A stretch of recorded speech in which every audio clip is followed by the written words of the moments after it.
Em decisão histórica, Equador reconhece os animais como sujeitos de direito, o patamar jurídico mais alto de proteção.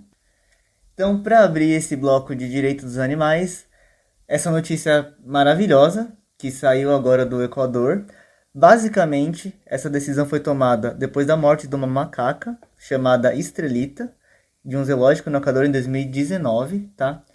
Essa macaca ela foi retirada do seu habitat natural com um mês de vida. Ela passou a viver com uma chilena chamada Ana Beatriz Burbano Propanho durante 18 anos, até que ela foi confiscada pelas autoridades ambientais do local, porque você criar animais selvagens é um crime no Equador, então eles retiraram essa macaca da bibliotecária. Logo depois que ela foi retirada, depois de um mês, transferida para o zoológico, a Estrelita morreu. Então, antes de saber que a Estrelita tinha morrido, a bibliotecária entrou com pedido de habeas corpus, tá? Que é um mecanismo legal para determinar se a detenção de um indivíduo é válida ou não. E aí ela pediu também que a Estrelita fosse devolvida para ela e que o tribunal declarasse que seus direitos haviam sido violados. O tribunal, então, depois de algum tempo, ele acabou decidindo em favor da Ana Beatriz, mas também acrescentou que os direitos dos animais deles foram violados no momento em que ela foi retirada do próprio ambiente natural dela, lá no começo, quando ela tinha um mês de vida. Então, de forma resumida, a gente acredita que essa foi a primeira vez que um tribunal no mundo declarou que os animais selvagens são sujeitos de direito, protegidos pelos próprios direitos de natureza. Essa decisão ela é importante porque, na verdade, assim, na maior parte dos casos, se não em todos os casos, os animais não são sujeitos de direito. Eu não sou jurista, mas acredito que se tiver inclusive se tiver um jurista ouvindo a gente, coloque aí nos comentários o que você acha de animais serem sujeitos de direito ou não. Mas no Brasil, pelo menos, os animais são considerados coisas semoventes, ou seja, eles não têm direito próprio, tá? O direito individual dos animais eles só podem ser garantidos a partir de terceiros. Ou seja, se tem uma ONG por trás desse animal, se tem um Ministério Público, uma defensoria pública, mas os animais por si só não são considerados sujeitos de direito, então, portanto, eles não têm direitos. É importante destacar também que nessa decisão tomada pelo Tribunal do Equador, eles também declararam que as espécies selvagens têm o direito de não serem caçadas, pescadas, capturadas, coletadas, removidas, mantidas, retidas, traficadas ou comercializadas. Na prática, isso significa que os animais possuem direitos próprios, que legitimam o seu próprio valor e que também devem ser respeitados independentemente do que eles representam para os seres humanos. E isso é importante especialmente aqui no Brasil, nesses últimos tempos. Então, se você está ouvindo, na verdade, a gente nesse mês de maio, você colocar no Google aí animais selvagens, zoológicos e morte, você com certeza vai encontrar o caso das girafas do Bioparque do Rio de Janeiro, que agora completam 5 ou 6 meses, se eu não me engano.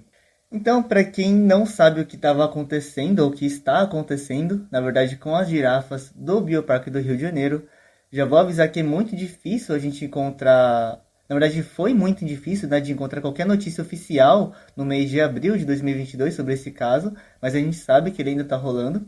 Mas basicamente o que aconteceu?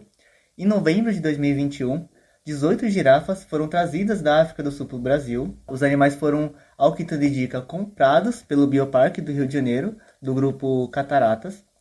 Mas as notícias de aquisição dos animais só vieram a público em dezembro de 2021, um mês depois, quando 6 girafas fugiram do recinto, onde elas estavam tomando sol, e nessa mesma noite 3 girafas morreram. É bom lembrar também que essa foi a maior importação de megafauna na história do Brasil. Se eu não me engano, a gente acabou de importar mais girafas do que a gente já tinha, na soma dos todos os zoológicos do Brasil. Ao que tudo indica, toda a documentação da compra dessas girafas elas foram aprovadas pelas instituições competentes, inclusive pelo IBAMA, mas o que chama a atenção nesse caso é a incrível falta de transparência que o Bioparque teve nesse caso, tanto que a gente só foi descobrir que os animais tinham sido importados para o Brasil depois que estourou essa notícia, né, da morte dessas girafas no parque. Então vamos lá, sobre a transparência do Bioparque. Primeiro que eles tentaram esconder a origem das girafas, que ao que tudo indica, as girafas vieram de vida livre. E segundo que o Bioparque alega que os animais foram trazidos ao Brasil como ação de conservação ex situ. Ex situ é quando você quer conservar uma espécie fora do ambiente natural. Então a gente trouxe elas da África do Sul para o Brasil para fazer a conservação dessas girafas aqui no Brasil. Mas no Brasil não tem nenhum histórico de projeto de conservação de girafa no país, a não ser que eles queiram começar uma, que também não ficou claro. E, ao que tudo indica, elas foram importadas para o Brasil por um motivo puramente comercial, tá? Então, parece que essa alegação de conservação da espécie e cito é só uma desculpa, na verdade mesmo, porque as girafas acabaram morrendo e isso foi a público.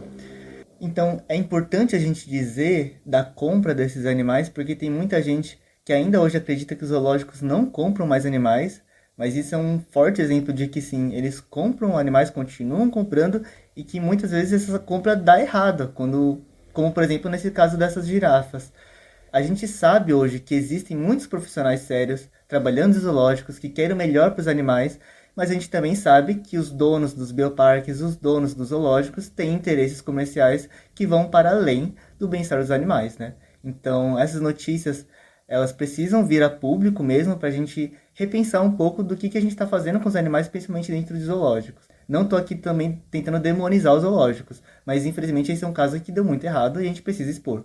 E aí, só para relacionar com a notícia anterior, é super importante essa notícia da macaca estrelita do Equador, que ganhou um habeas corpus, ou seja, foi considerada um sujeito de direito, porque ela dá um precedente muito importante, né? Ela é um animal que foi retirado de vida livre, foi colocado em cativeiro, foi para o zoológico e acabou morrendo. E aconteceu com essas girafas também aqui no caso do Brasil, claro que eu só estou fazendo uma comparação, mas existem suas diferenças, tá, em cada proporção. Mas só para relembrar, na decisão anunciada pelo Tribunal do Equador, eles dizem que as espécies selvagens têm o direito de não serem caçadas, pescadas, capturadas, coletadas, removidas, mantidas, retidas, traficadas ou comercializadas, que é o caso que aconteceu com as girafas.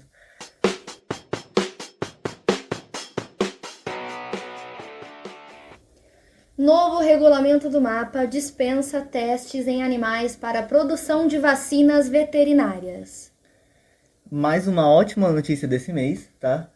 O Ministério da Agricultura, Pecuária e Abastecimento, o MAPA, publicou a portaria número 560, que possibilita às empresas que fabricam produtos biológicos de uso veterinário, como por exemplo as vacinas de uso veterinário, de dispensarem a realização de 2 testes que utilizam animais para liberação de lotes comerciais. Os testes em animais impactados pela nova regulamentação brasileira são conhecidos como teste de inocuidade, tá? Das siglas em inglês TBST e LABST, tá? De Target and Laboratory Animal Batch Safety Tests. Basicamente, a função do LABST seria detectar contaminantes não específicos e toxinas que poderiam estar presentes nas vacinas, e a função do TBST seria demonstrar que as vacinas são seguras nos animais alvos do teste. É importante ressaltar também que esses testes foram desenvolvidos há quase 50 anos e eles usam uma grande quantidade de camundongos, cobaias, aves e outros animais de grande porte. Então, com essa decisão, o Brasil ele acompanha outros países desenvolvidos, como os Estados Unidos, outros países da Europa, o Japão e outras economias que já aderiram a essa dispensa desses testes por meio de outros regulamentos próprios de cada país. Até a Organização Mundial da Saúde já recomendou a descontinuidade da aplicação desses testes. Então, uma notícia breve, curta, mas de uma relevância enorme aí para a causa animal. Bora para a próxima notícia. Nova emenda da PL 138 de 2022 poderá impactar negativamente na proposta inicial do projeto de lei de licitação de ovos cage-free no estado de São Paulo. Então, vamos começar pelo básico. O que é a PL 138 de 2022?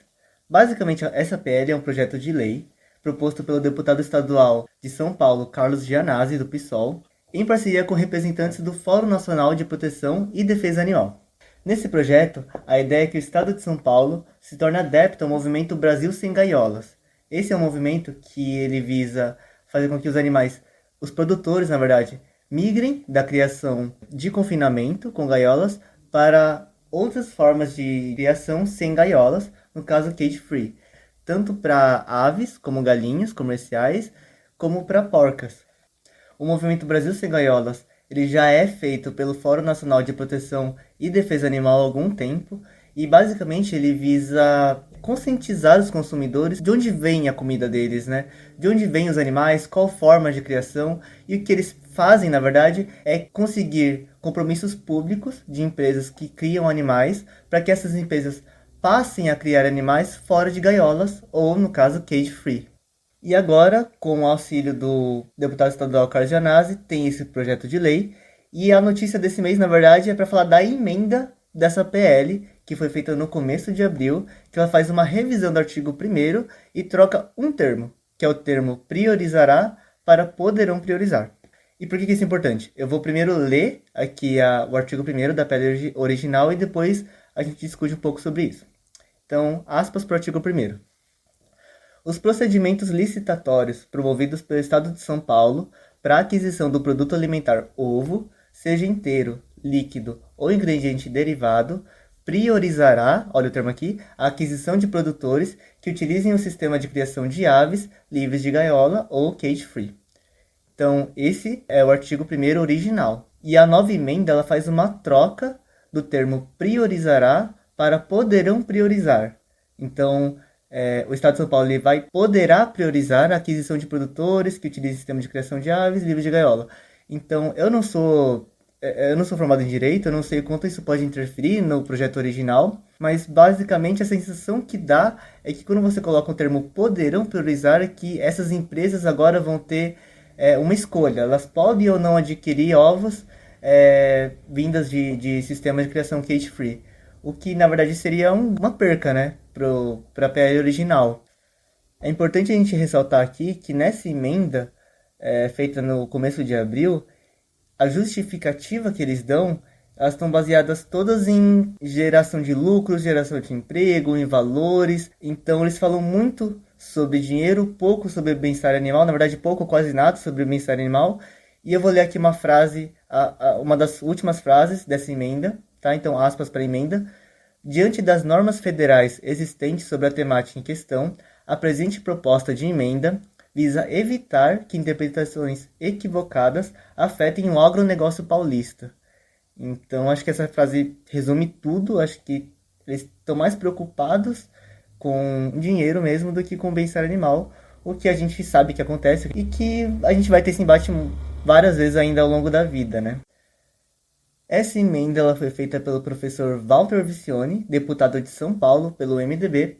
E se você que está escutando a gente é formado em Direito, conhece as leis do nosso país, eu vou deixar aqui nas referências desse vídeo um link para esse PL. E aí coloque nos comentários o que você acha, se isso pode interferir ou não no projeto inicial, que seria fazer essa transição, né, da aquisição de ovos em São Paulo, de galinhas confinadas, para aquisição de ovos de galinha no estilo cage-free, que não é o ideal, né? A gente sabe que não é o ideal, mas que é muito melhor do que elas presas em gaiolas. Então, botem nos comentários e vamos para a próxima notícia.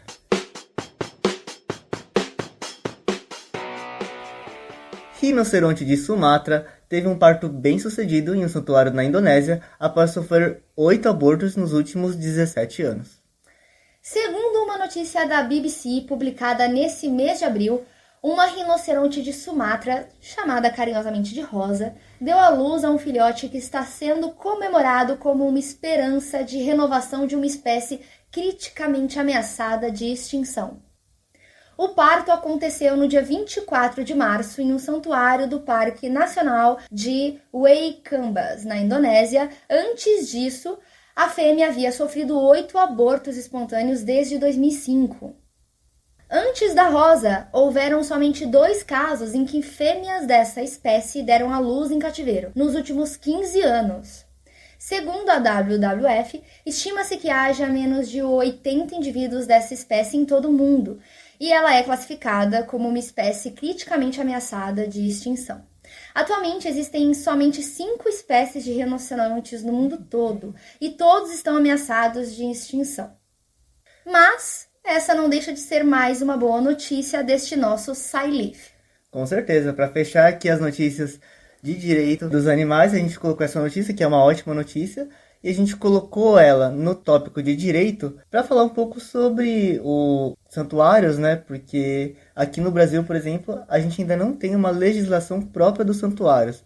Então, para finalizar, a gente vai colocar mais, na verdade, uma dúvida, vai abrir uma questão, e aí a gente gostaria muito que, se tivesse alguém aqui específico dessa área, colocasse aí nos comentários por que a gente não tem ainda uma lei específica de santuários no Brasil, visto a importância deles, né? E aqui, primeiro, gente, não vamos fazer essa dicotomia se é melhor zoológico, se é melhor santuário.